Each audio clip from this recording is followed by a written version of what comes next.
Episode number 381 की starting होती है और फूजिनचेन घबराती हुई कहता है, यान क्या तुम ठीक हो? सिंकियान तुम उसे फोन दो। और फिर यान कहती है, मुझे उससे बात करने दो। और फिर सिंकियान कहता है, तुम दोनों के इस बंधन को देखकर तो मेरी आंखों में आंसू ही आ गए। फिर फूजिनचेन कहता है, आखिरकार तुम लोग हो कहाँ पर? सिंकियान कहता है, इस बारे में तो मैं भी नहीं जानता कि इस वक्त मैं हूँ कहाँ पर, और इस महासागर में दूर दूर तक कुछ नहीं है। और फिर फूजिनचेन कहता है, निश्चित रूप से मैं तुम लोगों का पता लगा लूंगा। फिर सिंकियान कहता है, इस दुनिया में सिर्फ एक जगह है जो सिर्फ मेरी है और मैं तुमसे वहीं पर मिलूंगा। और फिर कॉल कट हो जाता है और विंगर कहता है, मास्टर फूजिनचेन क्या फिर से उन्हें कॉल कर सकते हैं? हम उनकी लोकेशन ट्रेस कर लेंगे। वो कहता है, नहीं, इसकी कोई जरूरत नहीं, वो इस बात को अच्छी तरह से जानता है और वो तुमको दोबारा मौका नहीं देगा। फिर विंगर कहता है, तो फिर अब हमें क्या करना चाहिए? तब वो कहता है, तुम इस बारे में पता लगाओ कि हाल ही में सी परिवार के साथ क्या हुआ। और फिर वो मन में कहने लगता है, आखिरकार वो कौन सी जगह है जो सिर्फ सिंकियान की है। और वहीं दूसरी तरफ यान मन में कह रही होती है, मुझे किसी तरह सिंकियान का ध्यान भटकाना होगा ताकि मैं उसका फोन पा सकूं, फिर मैं फूजिनचेन से कांटेक्ट कर पाऊंगी। और फिर सिंकियान कहता है, यान क्या तुम्हें इस बात का डर नहीं है कि फूजिनचेन जिंदगी भर तुम्हें नहीं ढूंढ पाएगा? फिर यान कहती है, वैसे सिंकियान तुम्हारे साथ क्या हुआ था? उसे ऐसा कहता देख वो गुस्से में आ जाता है और चिल्लाते हुए कहता है, इससे तुम्हारा कोई लेना देना नहीं है और तुम मुझे नजरअंदाज करती थी। और वहीं यान मन में कहने लगती है, वो डिस्ट्रैक्ट हो चुका है। और फिर सिंकियान कहता है, अब तुम्हें आखिरकार इस बात का एहसास हुआ कि तुम्हें मेरी परवाह करनी चाहिए जब मैंने तुम्हारी किडनैपिंग की उसके बाद, कि न मुझे इसकी जरूरत नहीं है। और ये कहकर वो वहाँ से जाने लगता है। और वहीं यान मन में कहने लगती है, अरे नहीं, जब वो मुझ पर गुस्सा हो रहा था तब भी उसने अपना फोन कसकर पकड़ा हुआ था। वो काफी ज्यादा चौकन्ना है, तो बेहतर यही होगा कि मैं उसका फोन पाने के लिए कोई और रास्ता ढूंढूं। और फूजिनचेन तुम चिंता मत करना, हम जल्द ही मिलेंगे। और फिर शिफ्ट तरफ फूजिनचेन का ऑफिस देखते हैं, जहाँ पर विंगर फूजिनचेन से कह रहा होता है, मास्टर फूजिनचेन आप सही कह रहे थे, सी परिवार अभी मुसीबत में है। सिंकियान के मॉम डैड का हाल ही में डिवोर्स हो गया और आधे महीने पहले ही सिंकियान के डैड ने दूसरी लड़की से सगाई की जो कि ऑलरेडी प्रेग्नेंट थी। और ऐसा कहा जा रहा है कि सिंकियान की मॉम किसी दूसरे व्यक्ति से शादी करने जा रही है। उसके मॉम डैड अपना अपना नया जीवन शुरू करने जा रहे हैं और वहीं सिंकियान बेघर हो चुका है और इसीलिए वो इस तरह की पागलपंती की हरकतें कर रहा है। और फिर फूजिनचेन कहता है, तुम एक बोट तैयार करो, हम यान को बचाने के लिए जाएंगे। तो विंगर कहते हैं, क्या आप जानते हैं कि उसने कौन सा रूट लिया है मास्टर फूजिनचेन? तो वो कहता है, मुझे पता है कि वो कहाँ जा रहा है और वो जगह सिर्फ उसकी है। और फूजिनचेन कह रहा होता है, मुझे पता है कि वो कहाँ जा रहा है और वो जगह सिर्फ उसकी है। और फिर वो पास्ट की बातें याद करने लगता है, जहाँ सिंकियान ने उसे बचपन में कहा था, मुझे मेरे मॉम डैड ने एक आइलैंड गिफ्ट किया है। ये सुन वो कहता है, क्या तुम्हारे मॉम डैड ने तुमको एक आइलैंड गिफ्ट किया? वो कहता है, हाँ, और उस आइलैंड को पूल आइलैंड के नाम से जाना जाता है और मेरे मॉम डैड बहुत ही ज्यादा बिजी है और इसीलिए मुझे उस आइलैंड पर रहना होगा और खुद का ख्याल रखना होगा। क्या तुम जानते हो कि वहाँ पर मुझे बहुत ही ज्यादा अच्छी अच्छी जगह पता है? और फिर फूजिनचेन हैरानी से कहते है, क्या तुम्हारे मॉम डैड तुम्हें इस तरह अकेला छोड़ देते हैं? और फिर वो मन में कहने लगता है, सिंकियान ने बहुत सी पार्टी अपने मॉम डैड के बिना अटेंड की है। और फिर सिंकियान कहता है, तुम मेरे पहले दोस्त हो, हालांकि ये हमारी पहली मुलाकात है, क्या तुम मेरे आइलैंड पर मेरे साथ आओगे क्या? और उसकी ये बातें सुन फूजिनचेन मन में कहने लगता है, क्या मेरे मिलने से पहले उसका कोई दोस्त नहीं था? उसके लिए मुझे बहुत ही ज्यादा अफसोस हो रहा है। फिर वो उससे कहते हैं, हाँ जरूर, मैं तुम्हारा दोस्त बनूंगा। और फिर शिफ्ट तरह में पुल आइलैंड दिखाया जाता है और वहाँ पर उनकी शिप पहुंचती है और यान कहती है, सिंकियान, लियान कहाँ है और तुमने उसके साथ क्या किया, बताओ मुझे। जी कुछ लोगों ने बताया कि साउथ अफ्रीका में वो बहुत ही ज्यादा पॉपुलर हो चुका है उसके फिगर के कारण, और अगर मैं उसके फिगर को लोगों को दिखाकर कुछ पैसे कमा पाऊँ ये तो अच्छा रहेगा ना। गाइस, सिंकियान ने तो भाई लियान को एकदम फेमस ही कर दिया है साउथ अफ्रीका में, एकदम मियाँ जितना। समझ रहे हो? समझ रहे हो आप? समझ रहे हो? कि ये बातें सुन यान मन में कहने लगती है, सिंकियान कितना ज्यादा पत्थर दिल है, अब उसकी वजह से लियान को कितना दर्द सहन करना पड़ेगा। भाई साहब, ये क्या चल रहा है वे? और फिर सिंकियान कहता है, यान हम पहुंच चुके हैं, अब तुम शिप से नीचे उतर जाओ। और सिंकियान की ये सब बातें सुन यिंग भी चिल्लाते हुए कहती है, नहीं, मैं लियान की तरह खत्म नहीं होना चाहती। और फिर वो लोग शिप से नीचे उतरते हैं और यान कहती है, ये आइलैंड कितना ज्यादा खूबसूरत है। और फिर सिंकियान कहता है, जब मैं छोटा बच्चा था तब मैं यहाँ यहाँ अकेले रहा करता था। यान कहती है क्या तुम अकेले रहा करते थे, पर क्यों, क्या तुम्हारी फैमिली को कुछ हुआ है? और फिर सिंकियान कहता है ये इतनी परेशानी वाली बात नहीं है जिसके बारे में हम परेशान हो। मैं ये बात जानता हूँ कि वो यहाँ पर है। तब वो हैरानी से कहती तुम किसकी बात कर रहे हो? और फिर वो मन में कहने लगती है क्या वो फूजिनचेन की बात कर रहा है? नहीं, ऐसा नहीं हो सकता। फूजिनचेन को इस जगह के बारे में कैसे पता चल सकता है? फिर आगे सिंकियान कहता है मैंने कहा कि फूजिनचेन यहाँ पर है इस आइलैंड पे। तब वो उससे कहती है तुम जरूर मुझसे झूठ बोल रहे हो, है ना? और फिर वो मन में कहने लगती है क्या सच में फूजिनचेन यहाँ पर है? अगर ऐसा है तो वो कहाँ है? फिर सिंकियान कहता है तो क्या तुम उससे मिलना चाहती हो? अगर तुम्हारे मन में ऐसा विचार है तो तुम भूल जाओ, ऐसा नहीं होगा। और फिर यान कहती है पहले तो तुमने मेरी परवाह की और रास्ते में मुझे जाने से भी तुमने रोका, आखिरकार तुम ये सब कर क्या रहे हो?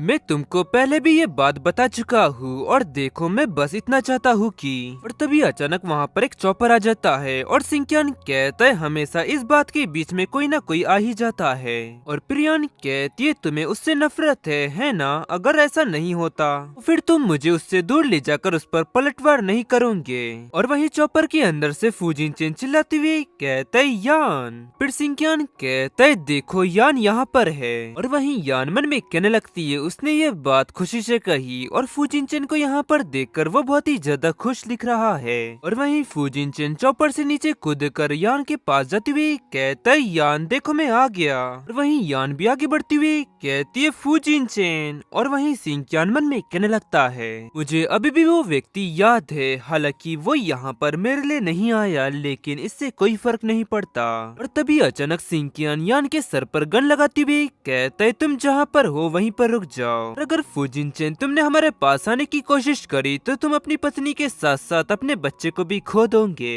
उसकी बातें सुन वो घबराते हुए वहीं पर रुक जाता है और कहता है शांत हो जाओ सिंकियान और तुम यान को छोड़ दो। वहीं यान मन में कहने लगती है फूजिनचेन का वजन कम हो चुका है और उसके चेहरे को देखकर ऐसा लग रहा है कि वो सोया भी नहीं है। फिर वो रोने लगती है। तभी सिंकियान उससे कहता है यान तुम अपने आंसुओं को बचा कर रखो, अगर तुमने ऐसा नहीं किया तो तुम्हारी वजह से कोई नाराज हो जाएगा। और वहीं फूजिनचेन चिल्लाते हुए कहता है सिंकियान तुम उसको छुओ मत। और फिर वो मन में कहने लगता है मैं सिंकियान को गुस्सा नहीं दिला सकता, उसने यान के सर पर बंदूक तानी हुई है। फिर वो आगे कहता है वो कारण मैं ही हूँ जिसकी वजह से तुमने यान को मुझसे छीन लिया, क्यों सिंकियान? सिंकियान मैं यान के अलावा तुम्हें सब कुछ दे सकता हूँ जो तुम चाहो। तब सिंकियान कहता है क्या कुछ भी? तो फिर ठीक है फूजिनचेन, मैंने सुना है कि तुमने ऑयल माइनिंग के लिए अर्जेंटीना में बोली लगाई थी, अगर तुम मुझे वो मौका दोगे तो मैं यान को जाने दूंगा।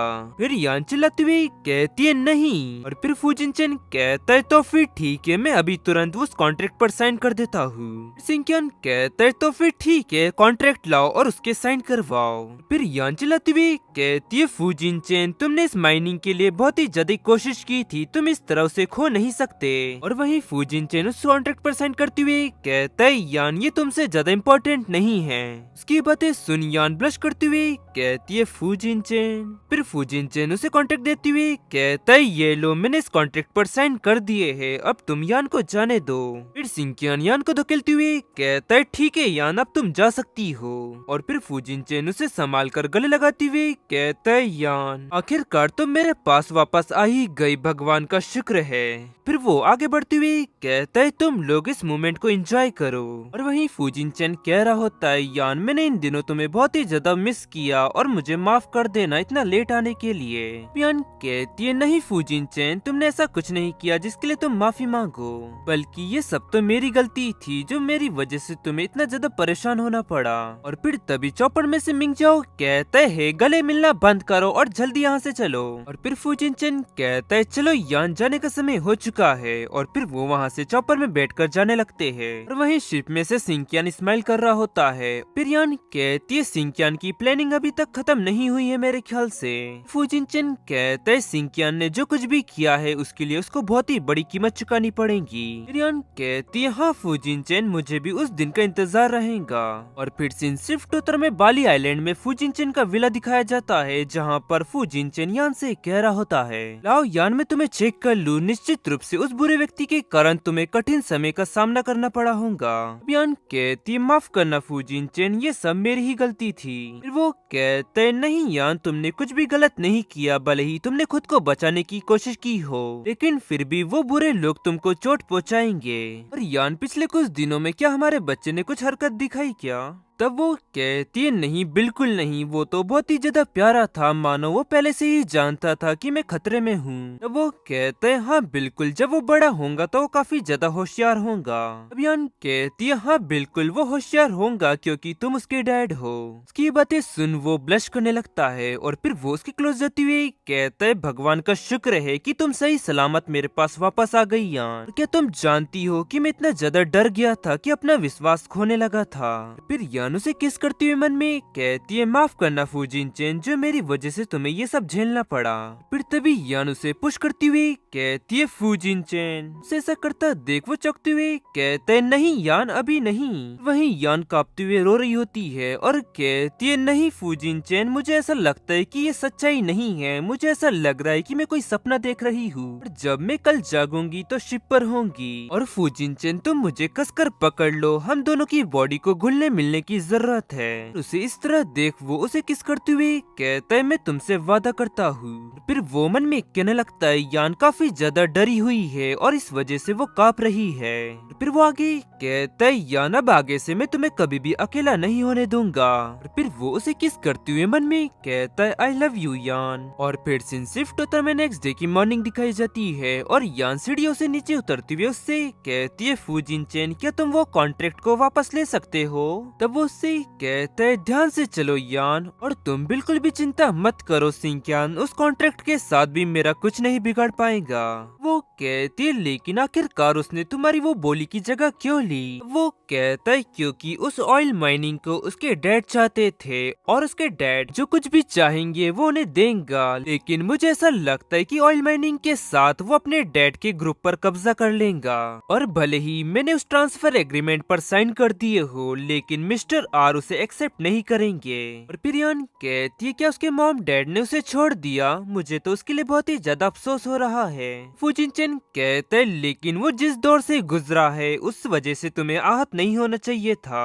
और फिर यान कहती है, तो फिर अब हमें क्या करना चाहिए? तब वो कहता है, सबसे पहले तो मैं तुम्हें घर भेजूंगा और फिर उसके बाद इस मामले से निपटने के लिए मैं साउथ अफ्रीका जाऊंगा। ये सुन वो उदास होती हुई कहती है, क्या हम फिर से अलग हो जाएंगे? और तभी वहाँ पर मिंगजियो एंटर होती हुई कहता है, फूजिन चेन क्या तुम सीरियस हो? अगर तुमने फिर से यान को वापस भेजा तो वो फिर से खतरे में पड़ सकती है।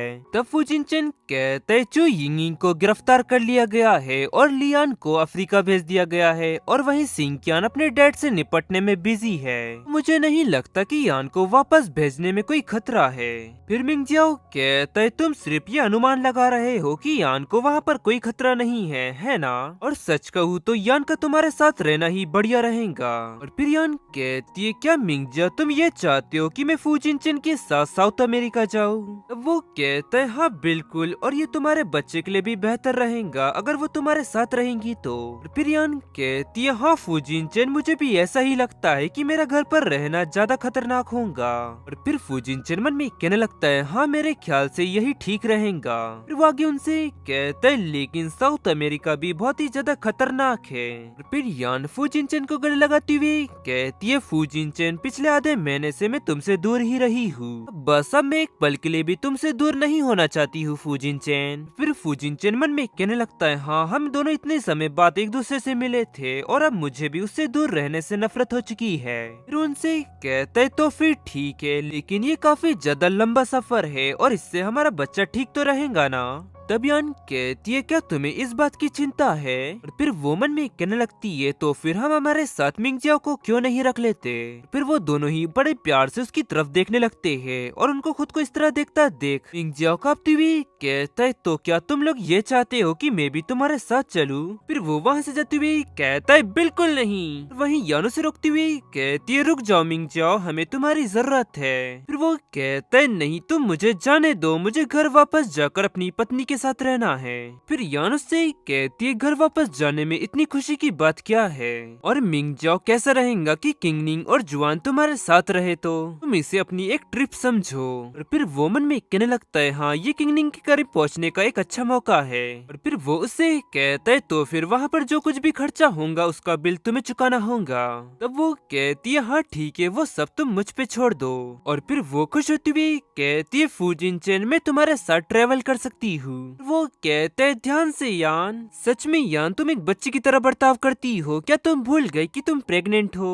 फिर वो कहती है मैं तुम्हारे साथ रहूंगी तो इसी तरह का बर्ताव करूंगी। और फिर वो उससे कहते है सच में तुम बेवकूफ लड़की हो। और फिर वो दोनों एक दूसरे को किस करने लगते हैं। और वहीं मिंग जाओ ये सब देख उदास हो जाता है और गुस्से से कहता है मैं भी यहाँ पर हूँ क्या तुम्हें दिखाई नहीं दे रहा है। और फिर सीन शिफ्ट उत्तर में नेक्स्ट दिखाया जाता है जहाँ मिंग जाओ चॉपर के अंदर अपना बैग रख रहा होता है और उसके पास इतना सारा सामान देख यान उससे कहती है तुमने इस आइलैंड पर आने से पहले इतनी सारी चीज क्यों खरीदी। तब वो कहता है इन सभी बैग्स के अंदर किंगनिंग के लिए गिफ्ट्स है जिससे उसकी यात्रा अच्छी रहे। और फिर यान जोर जोर से हंसने लगती है और उसे इस तरह हंसता देख मिंग जाओ उससे कहती है तुम मेरा मजाक उड़ाना बंद करो। और फिर यान फूजिनचेन के पीछे छुपती हुई कहती है तुम मेरा कुछ नहीं बिगाड़ सकते। और फिर वो कहता है जहाँ तुम खड़ी थी वहीं पर रहो। और फिर हम देखते कि दूर से कोई दूरबीन से यान को देख रहा होता है और कहता है वो बिल्कुल उसकी तरह है। और फिर सीन शिफ्ट होता साउथ अमेरिका में गुयाना नाम की जगह पर वो सभी लोग पहुंच जाते हैं। और उस जगह को देख यान कहती है वाओ फूजिनचेन गुयाना में तुम्हें एक कासल मिला। और फिर मिंग जाओ कहता है दरअसल इसे किराए पे लिया गया है और इसका हर दिन का खर्चा 8 लाख युआन है।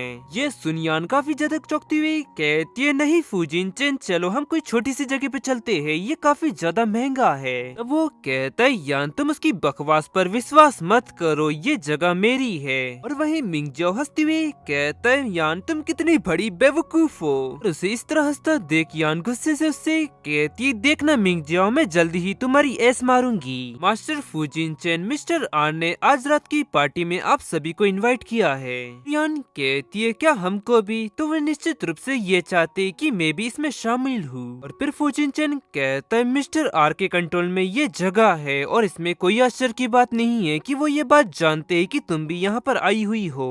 और फूजिनचेन विंगर से कहता है तो फिर जाकर तुम मिस्टर राव को बता दो कि हम समय पर वहाँ पर पहुँच जाएंगे। और फिर यान कहती है लेकिन यहाँ पर आने से पहले मैंने कोई भी ड्रेस नहीं खरीदी तो मैं वहाँ पर क्या पहन के जाऊँ। और फिर वो कहता है चिंता मत करो यान मैंने तुम्हारे लिए पहले ही ड्रेस अरेंज करवा दी है और मेरी प्रिंसेस तुम्हारे इस कासल में स्वागत है। फिर वो कहती है बढ़िया। और फिर वो मन में कहती है और वो भी मेरा प्रिंस है। और फिर शिफ्ट होकर वो लोग कार से उस जगह पर पहुँच जाते हैं। और फिर फूजिनचेन कार से बाहर निकलता है और वहीं पर कुछ लड़कियां उसे देख कहने लगती है ओ क्या वो मास्टर फूजिनचेन है। फिर दूसरी लड़की कहती है हाँ बिल्कुल वो चाइना का एक प्रिंस है। और वहीं यान उन लड़कियों की बातें सुन उससे कहती है चाइना का एक प्रिंस। और फूजिनचेन उससे कहता है तुम अब मुझ पर हंसना बंद करो यान, ये लो मेरा हाथ पकड़ो मैं बाहर आने में तुम्हारी मदद करता हूँ। फिर वो उसे हाथ देती हुई कहती है शुक्रिया प्रिंस फूजिनचेन। और तभी अचानक वहाँ पर एक लड़की आकर फूजिनचेन को पकड़ती हुई कहती है बहुत ही ज्यादा समय हो चुका है तुम्हें मेरी बहुत ही ज्यादा याद आई होंगी है ना। और फिर वो यान को देख उससे कहती है हेलो क्या तुम भी फूजिनचेन के साथ आई हो, मैं फूजिनचेन की दोस्त क्रिस हूँ। फिर फूजिनचेन गुस्से में कहता है तुम। और तभी यान क्रिस का हाथ पकड़ उसे दूर धकेलती है और कहती है मैं फूजिनचेन की वाइफ यान हूँ। और उसकी बातें सुन वो थोड़ा सा सहमती है और हिचकिचाती हुई कहती है फूजिनचेन मेरा भाई हॉल में तुम्हारा इंतजार कर रहा है चलो मैं तुम्हें वहाँ ले चलती हूँ। तब वो कहता है नहीं तुम्हारा शुक्रिया मैं खुद ही वहाँ चले जाऊंगा। और फिर वो यान का हाथ पकड़ती हुई कहता है यान तुम मुझे फॉलो करो। फिर वो दोनों वहाँ से आगे निकल जाते हैं और वहीं क्रिस गुस्से से कांपते हुए मन में कहने लगती है सिंकियान उस लड़की के बारे में सही था, उस बीच ने फूजिनचेन को बहकाया और मुझे 7 साल से फूजिनचेन पर क्रश था और अब जब मैं ग्रेजुएट हो गई तो उसने शादी कर ली। तभी उसके पास बटलर आती हुई कहता है क्या क्या मैं कुछ कर सकता हूँ मिस क्रिश? वो गुस्से से कहती है जाकर उसकी कार तोड़ दो। और फिर मन में कहती अब ऐसा कोई रास्ता नहीं बचा जिससे फुजिनचेन आज रात यहाँ से जा सके। और जहाँ तक रही उस बिच की बात, तो मेरे पास उसके लिए कुछ खास है। और वहीं दूसरी तरफ वो दोनों हॉल में पहुँचते हैं और सिंक्यान उन्हें देख कहता है तुम्हें फिर से मिलकर अच्छा लगा फुजिनचेन? फुजिनचेन कहता है मिस्टर आर। फिर मिस्टर आर कहता है काफी ज्यादा समय बीत चुका है हमें आपस में मिले हुए, क्यों फुजिनचेन? और तुम्हारी वाइफ सच में बहुत ही ज्यादा खूबसूरत है। तब यान कहती आपने मेरी तारीफ की, मैं बहुत ही ज्यादा खुश हुई। और फिर मिस्टर आर कहते मेरे मेहमान अभी अभी आए हैं तो आप दूसरे विला में जा सकते हैं, मैं थोड़ी देर में वहाँ पर पहुँचता हूँ। और फिर फुजिनचेन और यान दूसरे विला की तरफ जाते हैं। वहाँ पर बहुत ही ज्यादा सिक्योरिटी टाइट होती है और एक व्यक्ति दूसरी लेडी से कह रहा होता है ये दूसरा विला है और यहाँ पर आए गए हर एक मेहमान को अपनी पहचान और वो बोली के डॉक्यूमेंट दिखाने होंगे। वहीं सिंक्यान कहने लगता है फुजिनचेन अब तुम्हारे पास यहाँ पर एंटर होने का कोई एक्सेस नहीं है। और वहीं उसके हाथ में फुजिनचेन का साइन किया हुआ ट्रांसफर एग्रीमेंट होता है।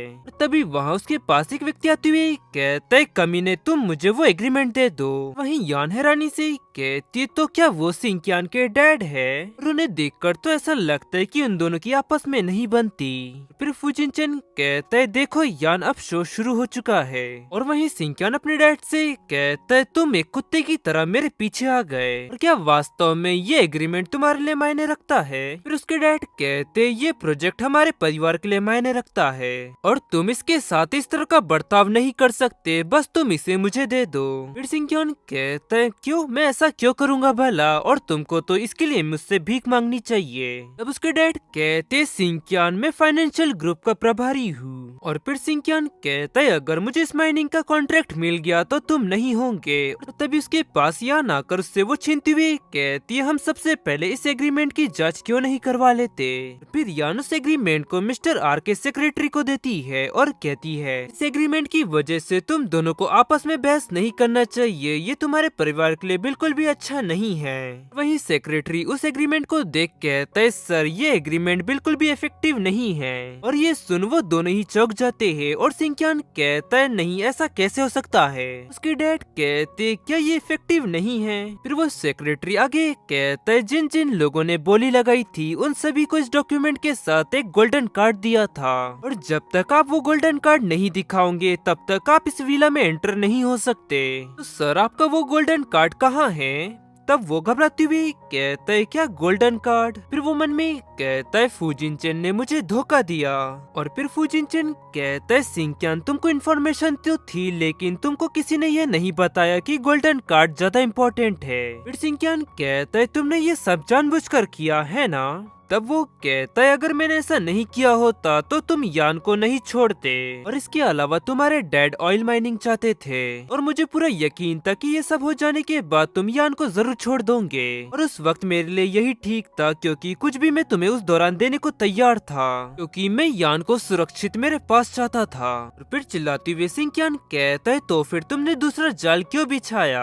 फिर वो व्यक्ति कहता है प्लीज सर शांत हो जाइए, मिस्टर फुजिनचेन हमारे गेस्ट है। और फिर यान कहती है नहीं फुजिनचेन ने कोई भी जाल नहीं बिछाया, तुमने ही उसको उस एग्रीमेंट पर साइन करने के लिए कहा था, यही तुम्हारी बेवकूफी थी। अब तुम मेरे पति पे इस तरह चिल्लाना बंद करो। और वहीं सिंक्यान के डैड उस पर हाथ उठाते हुए कहते तुम उसके द्वारा बेवकूफ बन गए, सच में तुम कितने बड़े बेवकूफ हो। और सिंक्यान उसका हाथ पकड़ते हुए कहता है तू यहाँ से चला जाओ, और ये कहकर वो उसे धक्का दे देता है। और आगे कहता है फुजिनचेन अभी ये सब खत्म नहीं हुआ है, बस तुम इंतजार करो। तब वो कहते हैं हाँ ठीक है, हम भी ये देखने के लिए बहुत ही ज्यादा एक्साइटेड है कि तुम क्या करते हो। और फिर सीन शिफ्ट होता है, वो दोनों हमें विला में दिखाए जाते हैं और यान कहती है मैं सिंक्यान को बेवकूफ बनाने वाले उस पल को बहुत ही ज्यादा एंजॉय कर रही थी। फुजिनचेन कहते हैं मेरे ख्याल से वो अंदर आने का कोई रास्ता ढूंढ ही लेगा। और फिर यान हैरानी से कहती तो क्या ये ऑयल माइनिंग उसके लिए इतनी ज्यादा मायने रखती है? तब वो कहता है हाँ बिल्कुल, वो इसकी मदद से अपने डैड से बदला लेगा और मुझे अपमानित करेगा, और ऐसा कोई रास्ता नहीं है कि वो इसे छोड़ दे। और अगर वो किसी तरह इस विला के अंदर आ भी गया तब भी मैं ऑयल माइनिंग उसके हाथ नहीं लगने दूंगा। और फिर यान कहती है सच में वो व्यक्ति बहुत ही ज्यादा परेशान करने वाला है। और फिर फूजिन चेन कहता है मैं 2 महीने से फाइनेंशियल ग्रुप के साथ डील कर रहा हूँ। फिर यान हैरानी सी कहती है देखो फूजिन चेन सिंकियान विला के अंदर आ गया। तब वो कहता है तो फिर चलो यान हम चलकर उसे एक और सबक सिखाते हैं। वो कहती है हाँ ये ठीक रहेगा। और फिर वो दोनों सिंकियान के पास पहुँचते हैं और सिंकियान उनसे कहता है देखो फूजिन चेन मैं अंदर आ गया हूँ और क्या ये देखकर तुमको हैरानी हो रही है। तब वो कहता है ठीक वैसे ही जैसे कि मुझे उम्मीद थी और मुझे पूरा यकीन है कि तुम इसके लिए कीमत चुकाओगे। फिर सिंकियान कहता है तुम्हें खुद पर बहुत ही ज्यादा भरोसा है ना, ठीक है तो फिर कुछ ही देर में तुम्हारा ये भरोसा टूटने वाला है। और फिर वो मन में कहने लगता है उसकी ये साजिश के कारण मुझे उसकी बोली तक पहुंचने के लिए 2 एयरवेज बेचने पड़े। वहीं फूजिन चेन और यान जाकर टेबल पर बैठते हैं और तभी एक व्यक्ति कहता है प्लीज आप सभी लोग मेरी तरफ ध्यान दीजिए क्योंकि यहाँ पर सब कोई आ चुके हैं तो चलिए बोली शुरू करते हैं। और वहीं यान फुसफुसाते हुए फूजिन चेन से कहती है क्या उन्होंने कसिनो पर बोली लगाई। तब फूजिन चेन कहता है गेराल्ड ज्यादातर मामलों को जुए की मदद से ही निपटता है। रियान कहती है ये प्रॉपर बिडिंग बिल्कुल नहीं है। और फिर गेराल्ड कहता है मिसेस फू मेरे हिसाब से हमें वुमेन्स को मौका देना चाहिए, आपका इस बारे में क्या ख्याल है, मैं कुछ तय नहीं कर पा रहा हूँ। और फिर फूजिन चेन यान से कहता है यान तुम ये कर सकती हो। तब वो कहती है लेकिन मुझे नहीं पता कि ये किस तरह काम करता है। तब वो उससे कहता है कोई बात नहीं यान, थोड़ी सी प्रैक्टिस के बाद तुम ये जान जाओगी और ये आसान है। और अगर यान तुम पैसे गवा भी देती हो तो इससे कोई फर्क नहीं पड़ता। और उसकी ये बातें सुन वहाँ खड़े लोग मन में कहने लगते हैं क्या कोई फर्क नहीं पड़ता, इन चिप्स की कीमत $100 मिलियन है। और फिर यान कहती है मैं इसे पहली बार ट्राई कर रही हूँ तो थोड़ा नरमी से खेलिएगा। और वहीं सामने सिंकियान यिंगिंग से कहता है बैठ जाओ। तब यिंगिंग कहती है लेकिन मैं इसके बारे में कुछ भी नहीं जानती। उसका ये जवाब सुनो मन में कहने लगता है वो कितनी ज्यादा कायर है, उसे तो शर्म आनी चाहिए। फिर वो चिल्लाते हुए उससे कहता है जाकर बैठ जाओ, पैसे की कोई प्रॉब्लम नहीं है। फिर वो जाकर टेबल पर बैठती है। टेबल पर गेम खिलाने वाला वो व्यक्ति कहता है तो फिर चलिए मैं गेम शुरू करता हूँ और सभी को कार्ड्स बांटता हूँ। और ये टेक्सास होल्डम है, इसमें 2 होल कार्ड होंगे और 3 कम्युनिटी कार्ड। और अब चलिए गेमलिंग शुरू होती है। और फिर कुछ देर बाद वहाँ बैठी एक लड़की कहती अब मैं गेम क्विट कर रही हूँ, ये सच में बहुत ही बेकार है। फिर एक और लड़की कहती अब कोई भी चिप्स नहीं बचे हैं। और फिर यान कहती है ये लास्ट राउंड है और हम दोनों ही बचे हैं तो चू यिंगिंग चलो अपनी बिड बढ़ाओ। इस पर वो उसे कुछ नहीं कहती। और फिर यान आगे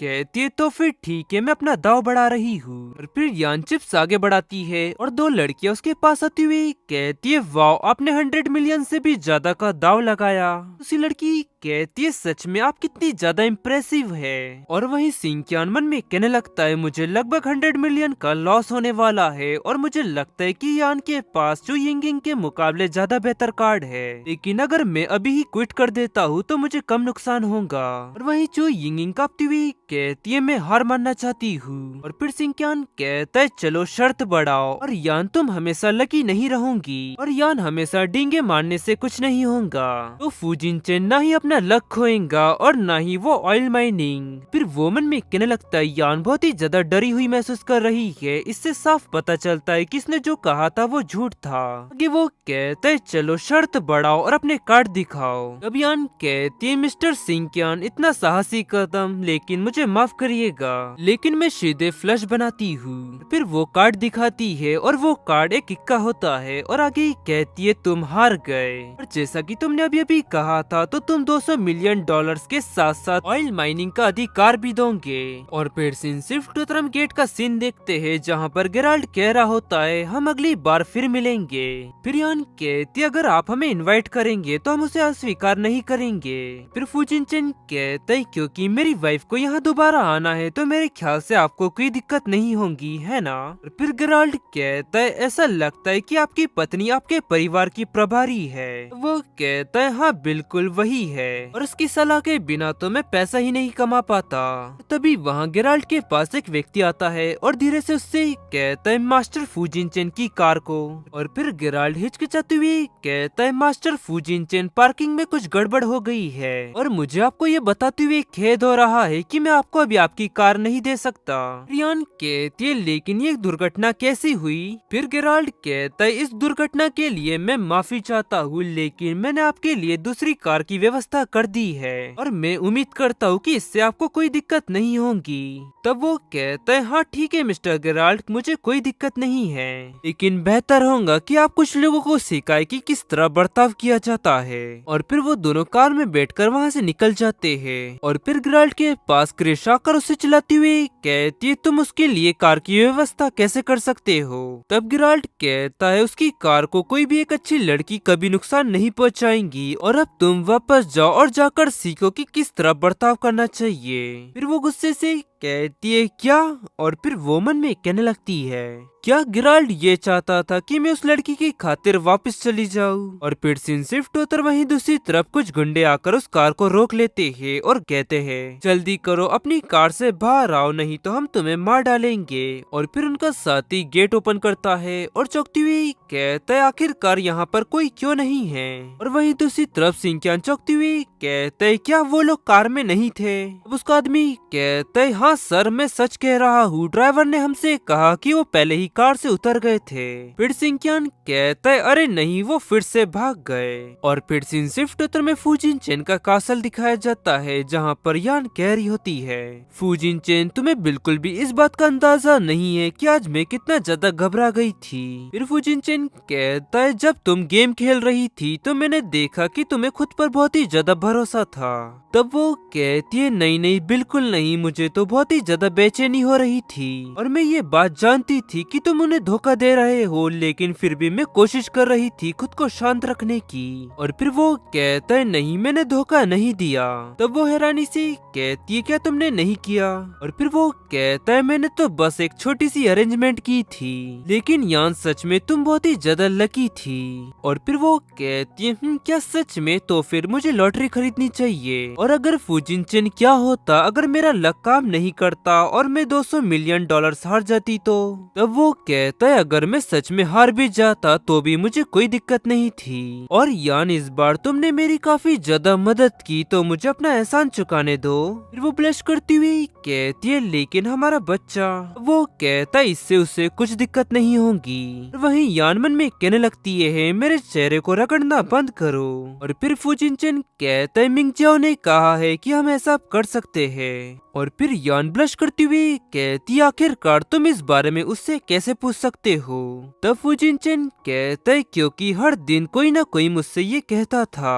फिर तभी यान उसका मुंह बंद करती हुई कहती है बस करो फुजिनचेन। और वहीं वो कह रहा होता है यान देखो तुम ब्लश कर रही हो। और फिर वो उसके हाथों को किस करता है और ये देख यान कहती है तुम। और फिर फुजिनचेन कहता है चलो छोड़ो लगता है कि तुम्हारा मन नहीं है। तब वो ब्लश करती हुई कहती है क्या तुम यही रुको? सच कहूँ तो मेरा भी मन है ये करने का। उसे इस तरह देख वो ब्लश कर मन में कहने लगता है देखो तो यान कितनी ज्यादा क्यूट लग रही है। फिर वो उससे कहता है यान तुम लेट जाओ और पलटो।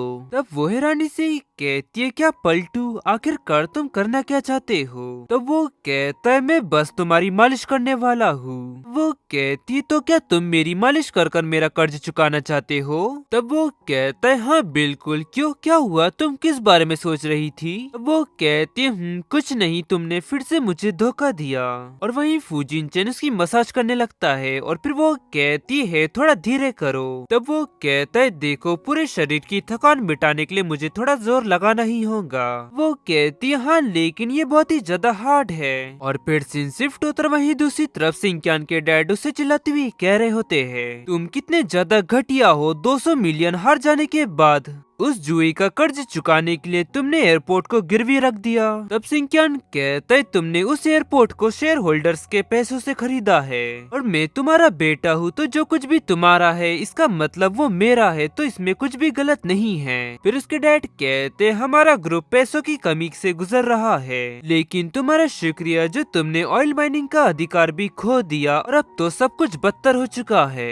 और अगर ग्रुप को अब दिवालिया घोषित कर दिया जाता है तो ये सब गलती तुम्हारी होगी। तब सिंकियान कहता है इस सब की जिम्मेदारी तो आपको लेनी चाहिए, और क्या मुझे तुम्हें तुम्हारी गलती बताने की जरूरत है क्या? तुमने लोगों के साथ भेदभाव किया और उनको नीची नजरों से देखा, और इसी के साथ साथ तुमने जो जो प्रोजेक्ट में इन्वेस्ट किया था उस सभी में तुम्हें नुकसान हुआ। उसके डैड उसे थप्पड़ मारते हुए कहते आखिरकार तेरी हिम्मत कैसी हुई मुझसे इस तरह से बात करने की? और फिर सिंकियान कहते तुमने अपनी कॉन्ट्रैक्ट मैरिज को बचाने के लिए मुझे इस दुनिया में लाया, फिर तुमने मुझे अकेला छोड़ दिया और अब तुम चाहते हो कि मैं तुम्हारी इज्जत करूं, दफा हो जाओ यहाँ से। फिर उसके डैड कहते अगर तूने मुझसे नाता तोड़ दिया तो फिर तू कुछ नहीं रह जाएगा। और तभी सिंकियान गन निकालते हुए कहता है हाँ तू ठीक कह रहा है, तो फिर मैं तुझे मारकर तेरी संपत्ति क्यों ना ले लूं। और फिर उसके डैड वहाँ से जाते हुए कहते बहुत ही बढ़िया तू जीत गया, और ये कहकर वो वहाँ से चले जाते हैं। और जाते हुए फिर वो कॉल करते हैं और कहते मिस्टर गेराल्ड मैं उस प्रॉपर्टी के बारे में आपसे बात करना चाहता हूँ। और वहीं घर के अंदर सिंकियान वाइन पी रहा होता है, तभी अचानक उसका फोन रिंग होने लगता है और फोन देख मन में कहने लगता है गेराल्ड वो प्रॉपर्टी तो पहले ही उसकी हो चुकी है, तो अब वो मुझे कॉल क्यों कर रहा है? और फिर वो कॉल उठाता है और गेराल्ड उससे कहता है मिस्टर सिंकियान आपने हारे हुए पैसों को चुकाने के लिए जिस प्रॉपर्टी को गिरवी रखा था, मुझे अभी अभी तुम्हारे डैड का कॉल आया था और उन्होंने अपनी उस प्रॉपर्टी को गिरवी रखने से इनकार कर दिया। फिर सिंकियान कहता है मैं फाइनेंशियल ग्रुप का जनरल मैनेजर हूँ, तो मुझे पूरा अधिकार है उस प्रॉपर्टी को गिरवी रखने का।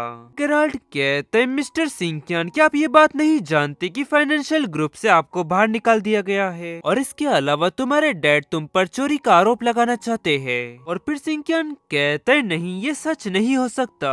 फिर गेराल्ड कहता है मैं बताता हूँ कि तुम फूजिन चेन से कैसे हार गए, क्योंकि उसने तुम्हारे पीठ पीछे बहुत ही ज्यादा सेटिंग कर रखी थी, और इस बार तो तुम्हारे परिवार ने भी तुम्हारा साथ छोड़ दिया है। और फिर सीन शिफ्ट तरह में नेक्स्ट डे वो लोग एयरपोर्ट पर दिखाए जाते हैं और यान गेराल्ड से कह रही होती है हमारे जाने के लिए एक प्राइवेट प्लेन का इंतजाम करने के लिए आपका शुक्रिया। फिर गेराल्ड कहता है मिस आप प्रेग्नेंट है तो एक प्लेन आपके लिए बिल्कुल परफेक्ट रहेगा। फिर यान कहती है मिस्टर गेराल्ड आपने हमारा इन दिनों इतना ज्यादा ख्याल रखा उसके लिए शुक्रिया, और मेरे पिछले कुछ दिन सच में बहुत ही बढ़िया बीते हैं। तब गेराल्ड कहता है मिस मेरी इच्छा है कि आप कुछ दिन और यहाँ रुके। अभी फूजिन चेन कहता है नहीं नेक्स्ट टाइम हम हमारे बच्चे के साथ तुमसे फिर से मिलने आएंगे। और फिर तभी उसका फोन रिंग होने लगता है और फिर वो कॉल चेक करता है और यान हैरानी से कहती है सिंकियान तुम्हें कॉल क्यों कर रहा है? फिर वो कहता है शायद से उसके पास मेरी मदद मांगने के सिवाय और कोई रास्ता नहीं है। और फिर वो कॉल उठाता है और सामने से सिंकियान गुस्से से चिल्लाती हुई कहता है फूजिन चेन तुमने मेरी जिंदगी बर्बाद करने के लिए मेरे डैड के साथ मिलकर काम किया। तब फूजिन चेन कहता है मैंने तुमसे पहले ही कहा था कि तुम अपनी हद पार कर रहे हो। फिर सिंकियान कहता है और क्या तुमने ही उससे कहा था कि वो सारा दोष मुझ पर डाल दे? फिर फूजिन चेन कहता है अगर क्या होगा अगर मैंने हाँ कहा, लेकिन अगर मैं उनको वो एडवाइस नहीं भी देता ना तब भी वो वही करते। सिंकियान कहता है नहीं ये सच नहीं है, वो ऐसा कभी नहीं करते। फिर यान उससे कहती है सिंकियान क्या तुमको अभी भी भरोसा है कि तुम्हारे डैड तुमसे प्यार करते हैं? अगर सच में तुम्हारे डैड तुमसे प्यार करते हैं तो फिर बचपन में उन्होंने तुमको इस तरह अकेला कैसे छोड़ दिया? और वहीं यान की ये बातें उसके दिमाग में घूमने लगती है और फिर वो चिल्लाती हुई कहता है नहीं नहीं ऐसा नहीं हो सकता। और फिर फूजिन चेन उससे कहता है जब तुमने मुझसे पैसे लिए तो फिर तुमने ये क्यों नहीं सोचा कि ऐसा तुम्हारे साथ कुछ हो सकता है? और वैसे भी ये महज एक शुरुआत है, अभी तुम देखो कि आगे आगे क्या करता हूँ मैं। फिर कॉल कट हो जाता है और फिर वो आगे कहता है अब सिंकियान पूरी तरह से टूट चुका है, तो अब तुम उसके एसेट्स को साउथ अमेरिका में रखना शुरू कर सकती हो। और फिर गेराल्ड कहते हैं मिस्टर फूजिन चेन क्या मैं आपसे अकेले में बात कर सकता हूँ? और फिर यान मन में कहने लगती है मुझे ये सब काम तो टीम पर छोड़ देना चाहिए। और फिर वो उससे कहती है फुजिनचेन अब मैं प्लेन में चढ़ने जा रही हूँ, तुम मेरी चिंता मत करना। तब वो कहता है हाँ ठीक है, थोड़ी देर में मैं भी आता हूँ। और फिर गेराल्ड कहता है मास्टर फुजिनचेन मैंने कुछ सबूत इकट्ठा किए हैं और उन सबूतों से साबित होता है कि सिंकियान की फैमिली ने कुछ बैंड प्रोडक्ट्स को साउथ अमेरिका में बेचे हैं। तब वो कहता है तुम्हारी इस मदद के लिए बहुत बहुत शुक्रिया, और ये सब खत्म हो जाने के बाद साउथ अमेरिका में सिंकियान का जो है वो सब तुम्हारा होगा। और फिर तभी प्लेन टेक ऑफ के लिए रेडी हो जाता है और फुजिनचेन हैरानी सी कहता है ये आवाज कैसी। तब गेराल्ड कहता है आखिरकार प्लेन समय से पहले कैसे स्टार्ट हो सकता है।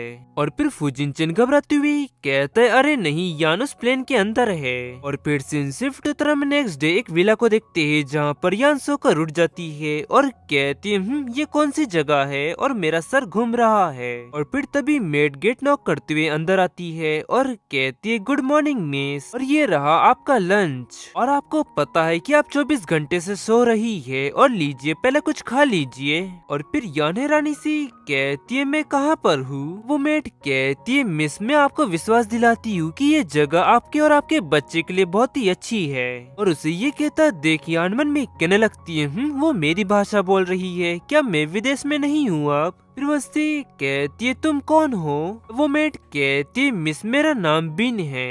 और फिर यान गुस्से में कहती है बिन मैं अभी तुम्हारे बॉस से मिलना चाहती हूँ। फिर सीन शिफ्ट होकर कुछ देर बाद रूम में गेराल्ड एंटर होता है और कहता है मिस मुझे बताया गया कि आप मुझसे मिलना चाहती है। उसे देख यान चौंकती हुई कहती है गेराल्ड तुम इस सब के पीछे हो, और मैंने तो सोचा था कि तुम फुजिनचेन का साथ दोगे। अब गेराल्ड कहता है तुम मुझसे ये क्यों नहीं पूछती कि मैं तुम्हें यहाँ पर क्यों लेकर आया हूँ। अब यान कहती है अगर मैं तुमसे ये सवाल पूछ भी लूँ तब भी तुम मुझे सच नहीं बताओगे, क्यों है ना। अब गेराल्ड कहता है नहीं, इसके ठीक उल्टा मैं तुम्हें वो सब कुछ बताऊंगा जो तुम जानना चाहती हो। और चलिए मिस यान मैं आपको आपके परिवार से मिलाने ले चलता हूँ। ये सुन यान घबराती हुए मन में कहती है क्या मेरी फैमिली। और फिर सीन शिफ्ट होकर वहीं दूसरी तरफ फुजिनचेन सिंकियान को पीटते हुए कह रहा होता है क्या तुमने यान की किडनैपिंग करवाई। अब वो उससे कहता है क्या यान नहीं, मैं इस बारे में कुछ भी नहीं जानता। और ये सुनते ही फुजिनचेन उसे पंच मारता है और वो जाकर कूड़े पर गिर जाता है। फिर वहाँ मिंगजाओ आती हुई कहता है बॉस। और फिर फुजिनचेन आगे उससे कहता है तुम मुझे बेवकूफ बनाना बंद करो और मुझे अच्छे से बता दो कि यान कहाँ है। तब सिंकियान कहता है मुझे पता है कि मैं क्या हूँ, मैं सिर्फ एक कायर के सिवा और कुछ नहीं हूँ। और ये कहकर वो जोर जोर से हंसने लगता है। उसकी बकवास सुन फुजिनचेन गुस्से से आगे बढ़ते हुए कहता है सिंकियान, और तभी मिंगजाओ उसे पकड़ लेता है और कहता है बॉस शायद से वो इस सब में शामिल नहीं है और फिलहाल उसकी इस तरह की हालत नहीं है कि वो एक प्राइवेट प्लेन को हाईजैक करे। फिर फुजिनचेन उससे कहता है तो क्या तुम्हें उस प्लेन का बारे में कुछ पता चला। तब मिंगजाओ कहता है हाँ मुझे उसके बारे में पता चला, वो जाकर एक आइलैंड पर उतरा है।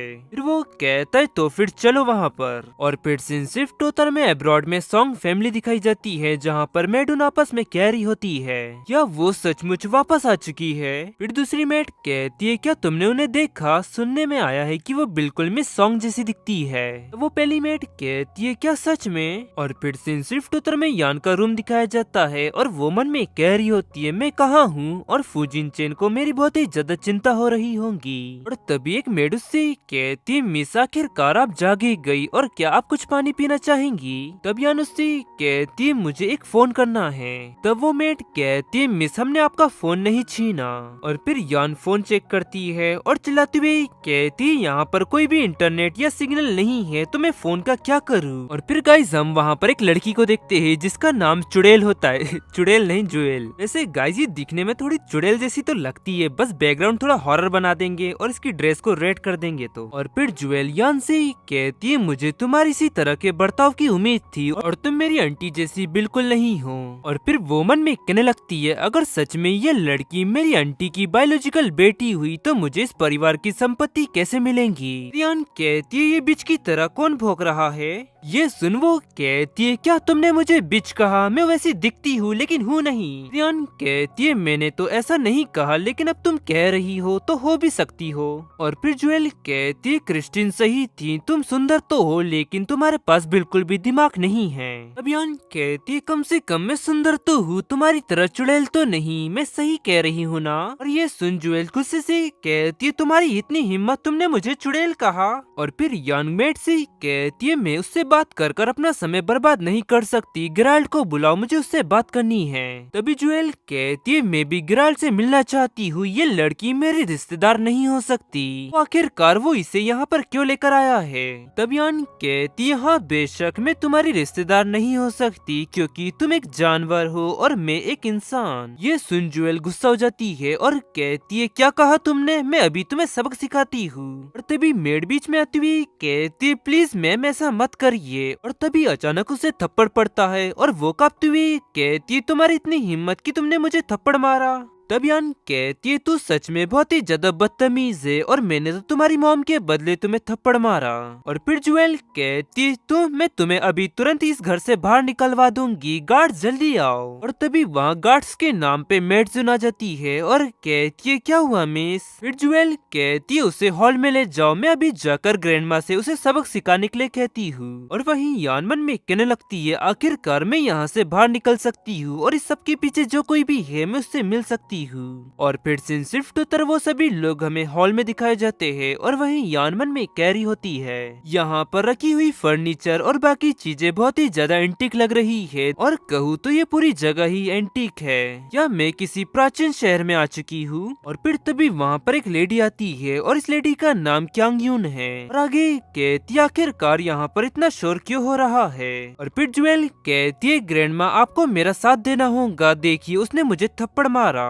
और वो उसे इग्नोर करते हुए आगे बढ़ती है और कहती है बच्ची आखिरकार तुम वापस आ ही गई। और वहीं यानो ने देख मन में कहने लगती है वो काफी हद तक मेरी मॉम की तरह दिखती है, लेकिन ऐसा कैसे हो सकता है, मेरे पास पहले ही ग्रैंडमा और ग्रैंडफा है। और तभी क्यांग यून उससे कहती है मेरी बेचारी बच्ची तुम्हें वहाँ पर बहुत ही कठिन समय बिताना पड़ा, इस सब के लिए मैं माफी चाहती हूँ और मैं तुम्हारी ग्रैंडमा हूँ। ये बातें सुन वो मन में कहने लगती है नहीं ये इम्पॉसिबल है। फिर वो उनसे कहती है मैडम लगता है कि आपने मुझे कोई और समझ लिया है। और तभी क्यांग यून चिल्लाती हुई कहती है वो तुम्हारे रिश्तेदार नहीं है, उन्होंने जानबूझकर आग लगाई और फिर तुम्हारी मॉम को किडनैप कर लिया। और वहीं हमने सोचा कि आग में उसकी डेथ हो गई और इसी साल हमें वो गद्दार मिला और उसने हमको बताया कि उस समय क्या हुआ था। और तुम इस फोटो को देखो, ये तुम्हारी मॉम की फोटो है जब वो छोटी थी। क्या तुम्हें इस फोटो को देखकर नहीं लगता कि वो बिल्कुल मेरी तरह दिखती है।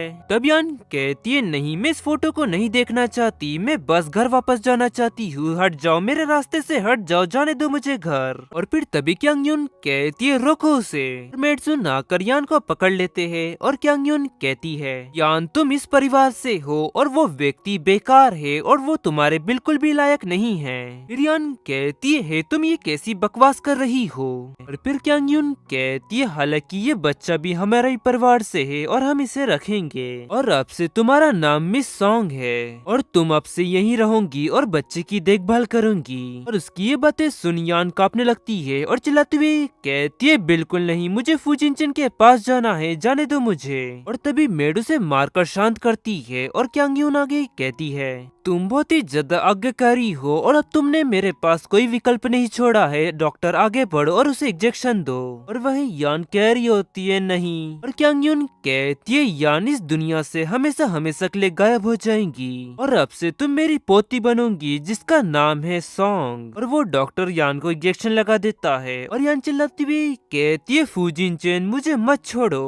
और फिर सीन सिर्फ 5 साल बाद का समय देखते हैं जहाँ प्लेन के अंदर एयर होस्टेज कह रही होती है ओ माय गॉड ये तो वही वो फेमस चाइल्ड स्टार है ना, क्या मैं जाकर उसका ऑटोग्राफ ले लूं क्या। फिर दूसरी लड़की कहती है बेहतर यही होगा कि तुम ऐसा मत करना क्योंकि उसके डैड SY ग्रुप के CEO है। तो गाइस का इसका मतलब ये है कि यान की फिर से शादी करवा दी गई है। चलिए आगे देखते हैं क्या होता है। और पहली लेडी की बातें सुन वो दूसरी लेडी कहती है क्या SY ग्रुप के CEO से, और क्या तुम्हारा कहने का मतलब ये है कि ये उनका बेटा है। और वो लड़का तो अपने मुंह में चांदी का चम्मच लेकर पैदा हुआ है और वो बहुत ही ज्यादा दिखने में प्यारा है, मुझे तो उससे जलन हो रही है। और गाइस इस बच्चे का नाम युआन होता है। और तभी युआन उनसे कहते है मेरी मॉम सो रही है तो क्या आप दोनों प्लीज धीरे आवाज में बात कर सकती है। तो वो कहती है प्लीज हमें माफ करिएगा। और वहीं यान सपना देख रही होती है और मन में कहती है वो कौन है नहीं। और फिर वो चिल्लाती हुई कहती है प्लीज मत जाओ। और उसे इस तरह अचानक उठता देख युआन कहता है मॉम क्या हुआ, क्या आपने फिर से कोई डरावना सपना देखा। और यान हाँफती हुई मन में कहने लगती है फिर से वही सपना, और क्या मैंने युआन को डरा दिया। फिर यान उससे कहती है मैं ठीक हूँ, वो क्या है ना कि मैं कल रात को ठीक से सो नहीं पाई थी इसलिए। और युआन उसकी बातें सुन मन में कहने लगता है नहीं वो झूठ बोल रही है, उन्होंने फिर से उसी व्यक्ति का सपना देखा जिसने हमें छोड़ दिया और मुझे उस व्यक्ति को भुलाने में उनकी मदद करनी होगी। और फिर युआन कहता है मॉम अभी हम पहुँचे नहीं है तो आप और सो सकती है, जैसे ही हम पहुँच जाएंगे तो मैं आपको उठा दूंगा। तब यान कहती है हाँ ठीक है। और फिर यान मन में कहने लगती है ग्रैंडमा ने मुझसे कहा कि मैं कभी भी पहले हुआ कंट्री नहीं आई, लेकिन अब जब मैं बाहर का नजारा देख रही हूँ तो मुझे ऐसा क्यों लग रहा है कि ये बहुत ही ज्यादा जाना पहचाना सा है, और अब मुझे रोने का मन क्यों कर रहा है। और आखिरकार मेरे सपने में जो हर वक्त वो व्यक्ति आता है वो है कौन। तो गाइस जो क्यांग यून ने डॉक्टर से कहकर यान को इंजेक्शन लगवाया था उससे लगता है कि यान की याददाश्त चली गई है। तो गाइस अब ये देखने लायक होगा कि यान फुजिनचेन से कैसे मिलती है। और वो लोग एयरपोर्ट पहुंच जाते हैं और तभी यान का फोन रिंग होने लगता है और फोन को देख वो मन में कहने लगती है क्यांग यून का कॉल, क्या उसे इस बार में पता चल गया कि मैं हुआ कंट्री आई हूँ। फिर वो युआन से कहती है युआन मिस्टर सोंग जिया तुमको मेंस रूम में ले जाएंगे और मैं थोड़ी देर में कॉल कर आती हूँ ठीक है। तब युआन कहता है हाँ ठीक है मॉम। और गाइस ये पीछे खड़े व्यक्ति का नाम सोंग जिया होता है और ये इनका असिस्टेंट है।